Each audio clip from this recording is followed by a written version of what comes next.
네, 오늘의 첫 번째 키워드는 세컨더리 관세 만나보겠습니다.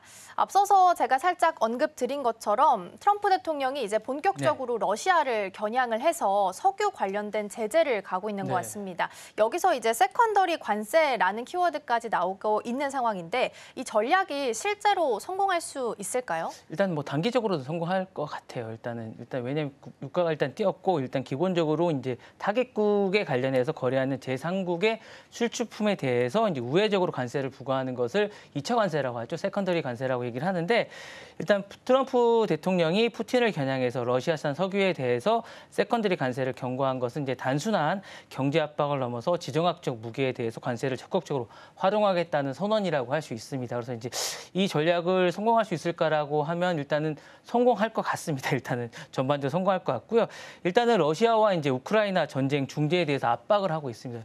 협상을 이제 하고 있는데 할 것 같으면서도 잘 안 하는 이 푸틴에 대해서 빨리 하라고 하는 일단 그런 것 같고요. 에너지 패권에 대해서 장악하기 위한 약간 이런 전략인 것 같습니다. 그래서 일단 기본적으로 러시아 수출에 대해서 감소하기 위한 약간 국익에 타격을 주기 위한 게 아닌가라는 생각이 좀 들고요. 기본적으로 수출이 줄면 기본적으로 러시아 외화 수입이나 기본적으로 전쟁 자금이 감소하지 않을까라는 생각이 듭니다. 그리고 이제 구매국의 수입 비용이 증가하기 때문에 구매를 하는데 약간 타격이 있지 않을까라는 생각이 들고 러시아산 수입에 대한 어떤 가격 메리트가 이제 줄면 여기에 대해서 이제 수입을 안 하지 않을까라는 생각이 좀 들어서 그렇게 될 것 같고요. 또 다른 어떤 그 공급국의 수입선을 다변화할 것 같은 생각이 들어서 이제 여기에 할 것 같은 생각이 좀 들 것 같은 그런 생각이 듭니다. 그리고 러시아산 원유의 유통이 줄면 공급 감소로 인한 유가 상승을 발생할 수 있습니다. 그리고 이제 러시아가 원유 수입이 큰 비중을 차지하는 만큼 글로벌 시장에서 심리적 불안과 투기적 자본 유입으로 이제 유가가 올라갈 수 있습니다. 실질적으로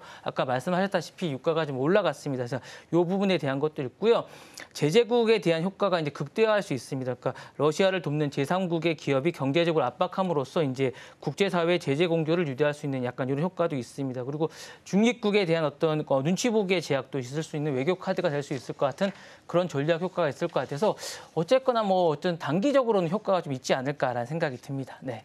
네, 말씀해 주신 것처럼 단기적으로 봤을 때는 외교적인 지렛대로서 역할을 좀 하면서 효과를 볼 수 있다라는 시각들이 좀 있습니다. 다만 중장기적으로 봤을 때는 글로벌 신뢰도 부분 그리고 시장 안정성 부분, 경제적인 파급력에 있어서도 커다란 좀 역풍을 맞게 되지 않을까 우려하는 목소리도 나오고 있는데요. 그러면 세컨더리 관세 전략은 향후 어떻게 좀 전개될 것으로 예상을 하실까요? 일단 단기적으로는 효과를 볼 것 같아요. 기본적으로 말씀하셨다시피 단기적으로는 타격과 공포를 줄 것 같습니다. 그러니까 러시아의 주요 수출국이죠. 사실 이제 인도, 중국, UAE라든가 이런 데 이제 수출이 급감하면서 재정 압박을 좀 줄 것 같은 효과가 있을 것 같습니다. 사실은 거래국에 이제 상당히 효과를 좀 주고 있다라는 평가가 되고 있습니다. 시장 전반에 대해서 불확실성이 증가되고 있고 유가가 상당히 뛰었기 때문에 이걸 계속 수출을 이제 수입을 해야 되는지에 대한 이제 압박이 좀 오고 있습니다. 그래서 러시아산 어떤 원유의 상한제라든가 이후에 이제 인도라든가 중국이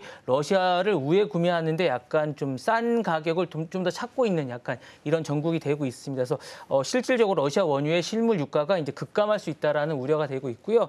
근데 이제 중장기적으로는 약간 역풍을 받지 않을까라는 생각이 좀 듭니다. 그래서 블록화라든가 탈달러가 이제 가속화되고 있다라는 평가가 되고 있고요. 글로벌 에너지의 블록화가 좀 되고 있습니다. 친서방 국가라든가 반서방 국가의 어떤 대립 구도가 좀 형성이 되면서 러시아는 위안화라든가 루블 결제가 좀 되고 있는 약간 달러로 결제가 안 되고 이런 부분이 이제 좀 되고 있는 약간 이런 전국이 되고 있습니다. 그러면서 탈달러가 이제 가속화되지 않을까라는 우려가 좀 되고 있고요. 미국의 관세가 달러에 기반한 종속화되고 있다는 점에서 요거로 되지 않고 대신에 이제 러시아, 이란 등에서 이제 수입을 하면서 요게 대신에 이제 루블화라든가 위안화로 이제 결제가 되는 시스템이 되지 않을까라는 생각이 좀 되고 있다는 생각이 좀 들고 있고요. 그다음에 서방 기업들이 이탈화되면서 제3국의 이제 리스크가 좀 회피가 되지 않을까라는 우려가 좀 되고 있습니다. 그러면서 세컨더리 관세는 사실은 기업들의 이제 불안이 약간 코스트를 좀 가중시킵니다. 그러니까 이제 이게 좋은 점만 있는 건 아닙니다. 그러니까 이 부분에서 이제 약간 불안감이 좀 가중되면서 제3기업들은 거래를 좀 회피하는 게 좀 있고 러시아 원유로 이제 경로를 축소시키는 경우도 좀 있습니다. 이게 좀 약간 다양성이라는 측면에서 약간 위험 해지를 좀 하는 경우도 좀 있고요. 반대로 중국 국영 기업들은 약간 리스크를 감수하면서도 러시아로 약간 다시 회귀하는 경우도 좀 있습니다. 그러니까 이게 꼭 좋은 것만은 아닙니다. 그러니까 이게 꼭 좋은 것만은 아니기 때문에 단기적으로는 러시아에게 이제 압박을 줄 수 있지만 장기적으로는 오히려 러시아를 선호하는 경우도 좀 있을 수 있거든요. 그러니까 이게 좀 약간 중장기적으로는 좀 지켜볼 필요가 좀 있지 않을까라는 생각이 좀 듭니다. 네. 네, 단기적인 효과에 있어서는 볼 수 있겠다라는 말씀을 좀 주셨습니다. 그런데 이제 세컨더리 제재까지 같이 이어지게 된다면 그걸 사용하는 소비자들뿐만 아니라 기업들에게도 같이 부담이 전가될 것으로 보이고요. 2차 관세 같은 경우에는 러시아산 석유를 구매하는 국가나 기업이 미국과의 거래에 있어서 제한도 같이 받을 수 있는 조치라는 부분 함께 체크해 드리겠습니다.